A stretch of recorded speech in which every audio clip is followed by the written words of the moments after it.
Amigos, gracias por acompañarnos este viernes 31 de marzo del año 2023, aquí en su Buenos Días de Revista Zona Libre. Tenemos el gusto que nos acompañe la doctora Paola Córdoba, ella es psicóloga del Hospital Francisco de Casa Bustamante, de aquí de la ciudad de Guayaquil. Y vamos a hablar sobre, a propósito que este 2 de abril es el Día Mundial de la Concientización sobre el Autismo. ¿Qué es el autismo? Es una enfermedad, es una condición y sobre todo consejos para los padres que tienen a niños con autismo. Así que le damos la bienvenida, doctora. Gracias por acompañarnos en este espacio de Buenos Días.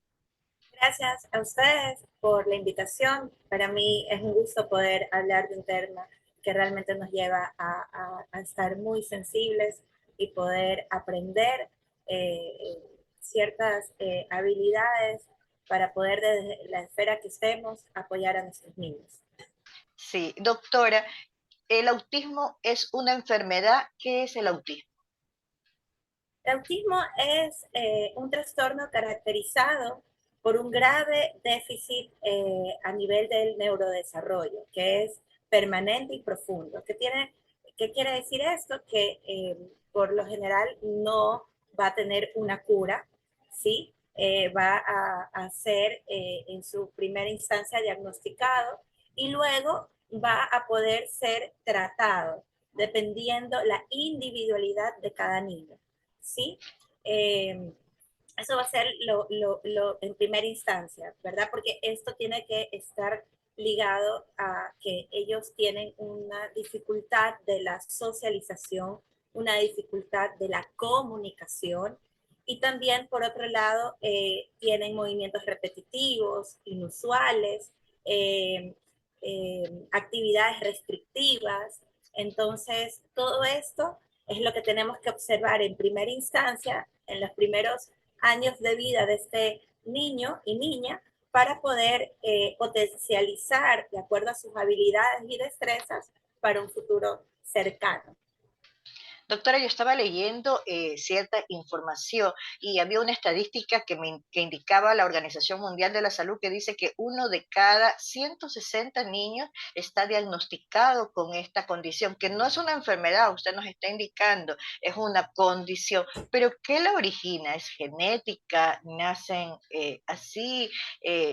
¿Cómo se da? Ok, realmente en la actualidad no hay un estudio que determine cuál es la única causa. Se habla de multifactores, ¿sí? Hay estudios en los que encaminan, por un lado, a que tiene que ver con ese proceso de gestación en el cual hubo algún desequilibrio a nivel neurológico, ¿verdad? Por otro lado está el medio ambiente, también hay factores biológicos que mantienen cierto riesgo y en ciertos estudios también se ha encontrado en los niños que tienen el TEA, que es el trastorno del espectro autista como tal, un déficit de la serotonina, pero ninguno es concluyente. Todavía se sigue buscando una causa como tal. Y en esta situación en la que están los padres que tienen niños con esta condición, doctora, es importante estar atentos siempre a cuáles son esas, se podría decir, esas señales a las que los padres deben de prestar mucha atención. ¿Desde qué edad se puede diagnosticar y cuáles serían esas señales las más emergentes que los padres deben de prestar atención? Perfecto. Las más significativas, o sea, ¿a qué edad más o menos podemos diagnosticar? Yo considero que ya podemos tener ciertas alertas o ciertos signos o síntomas a partir de los 18 meses aproximadamente.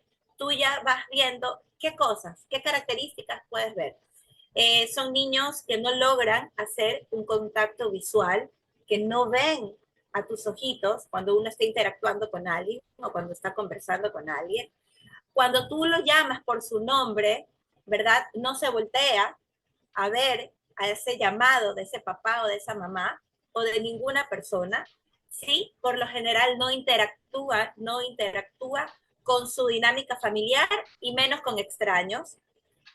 No socializa con sus pares, o sea, niños de la misma edad o también puede ser mayores, ¿ok?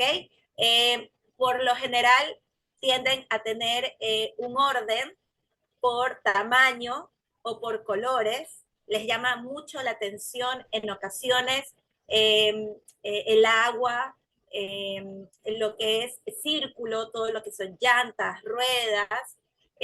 Por lo general no logran los ruidos, los perturba mucho, por ejemplo, el ruido de la licuadora, el ruido que a veces hace el microondas, o por ahí, si hay cerca un aeropuerto, esos ruidos no los toleran, se tapan sus oídos, son hipersensibles a estos ruidos o sonidos. También podemos ver que tienen movimientos estereotipados. Más o menos, ¿qué es estos movimientos estereotipados?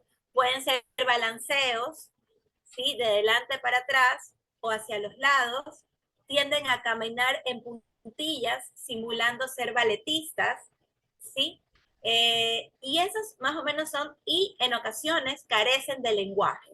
O sea, no hay esa comunicación, no solamente porque no puedan eh, seguir una conversación.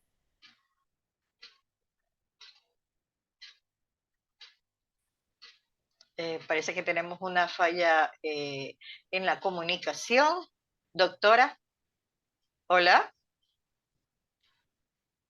hola, Sí, ¿sí? sí, yo la ¿Nos escucho, escucha? sí, yo Sí, la escucho. perfecto, perfecto, doctora. Es que tuvimos como Hola, hola, yo la una escucho. pequeña falla.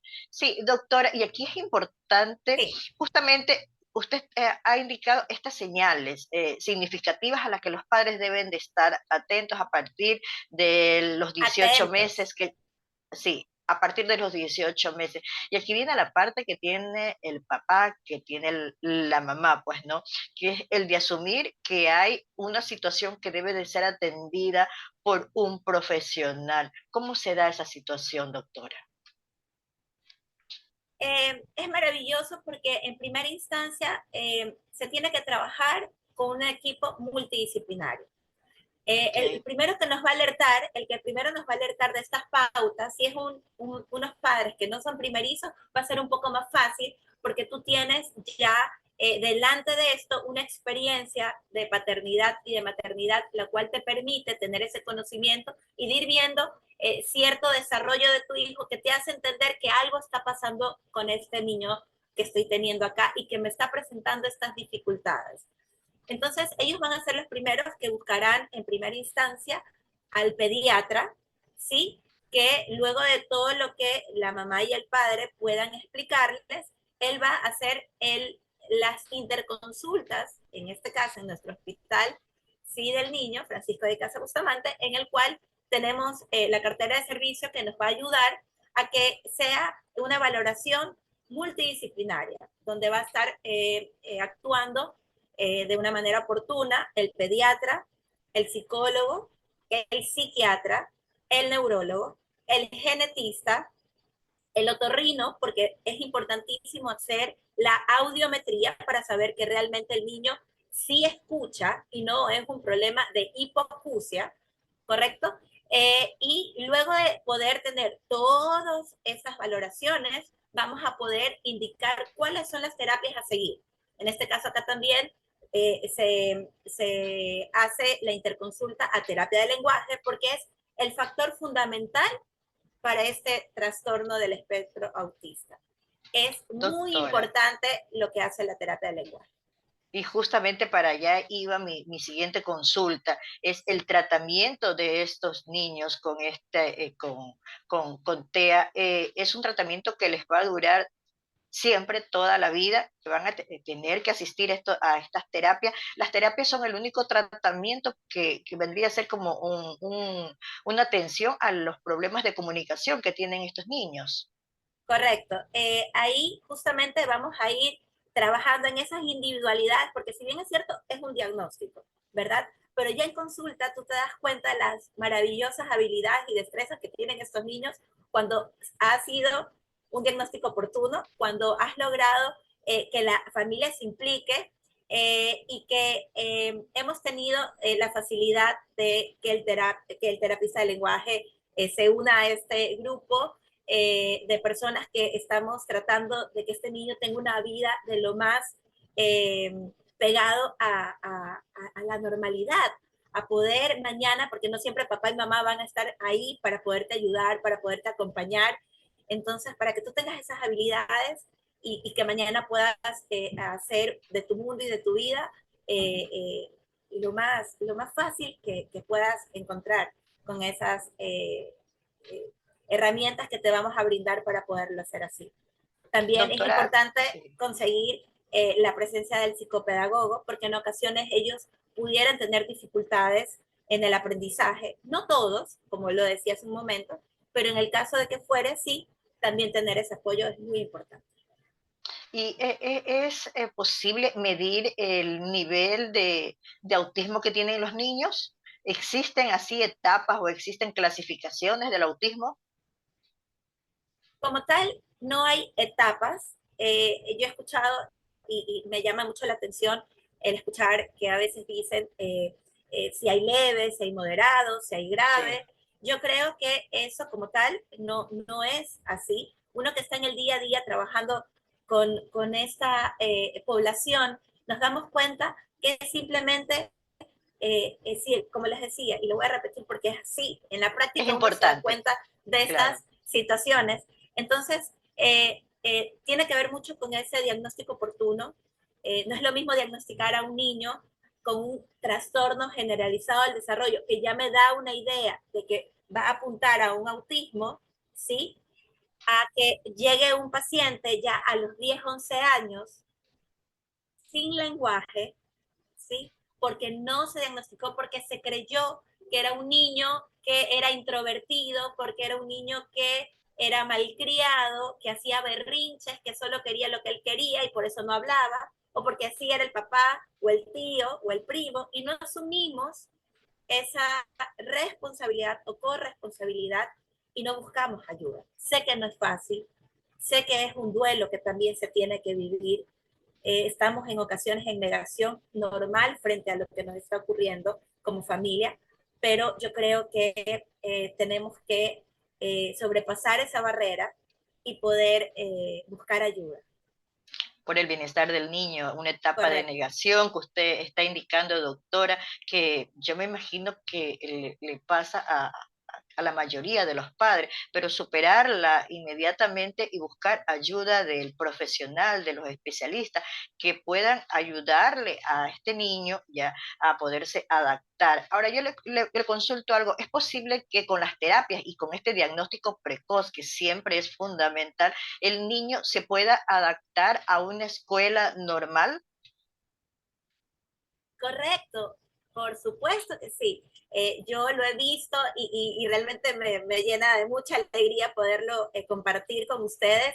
Es que son chicos maravillosos, donde realmente ellos pueden, nuestra orientación siempre va a ser que deben de ir a una escuela regular de pocos alumnos, no escuelas en las cuales les llamamos especializadas o a veces más las llaman de discapacidades, ¿no? Claro. Porque en vez de avanzar van a retroceder, ¿sí? Y eso es lo que se busca, o sea, no se busca que ellos se queden estancados o que retrocedan, sino que avancen, porque sus pares los ayudan muchísimo a poder socializar, a poder tener ese lenguaje, no solamente narrativo, sino expresivo, ¿sí? Los ayuda justamente al contacto visual y a muchísimas más cosas. Entonces, definitivamente sí deben de estar escolarizados regularmente y pues lo que en ocasiones se hace, dependiendo si tienen o no la dificultad de ese aprendizaje, que lo hablaba hace un momento, es tener ese acompañamiento de un psicopedagogo, ¿sí? Que va a ayudarlos en eso específico que a lo mejor estén teniendo alguna dificultad. En el caso, por ejemplo, del hospital donde usted labora, doctora, el Hospital Francisco de Casa Bustamante, o el Hospital del Niño, como lo conocemos aquí en Guayaquil, existe este acompañamiento, esta ayuda para los padres, para los niños también, ¿no?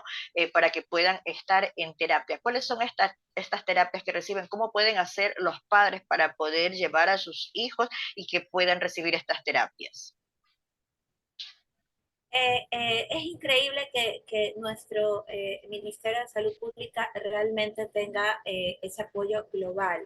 Sí, por lo general se logra hasta para poder llegar al hospital del niño, que es un hospital de tercer nivel, se lo hace desde el primer nivel de atención, ¿sí? En el centro de salud, la madre va con su niño.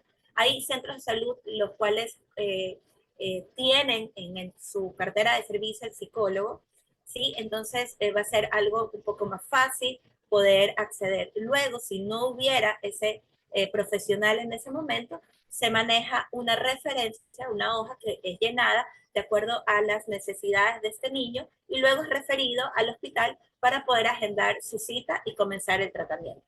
Y el tratamiento Perfecto. efectivamente va a ser cognitivo-conductual con un apoyo a los padres y a la dinámica familiar, a todo su entorno, porque a veces hay niños, yo me he topado con niños que no solamente viven con mamá y papá, sino que están bajo los cuidadores que son sus abuelitos. Y ellos también tienen que empaparse de esta situación para poder ayudarlos de la mejor manera.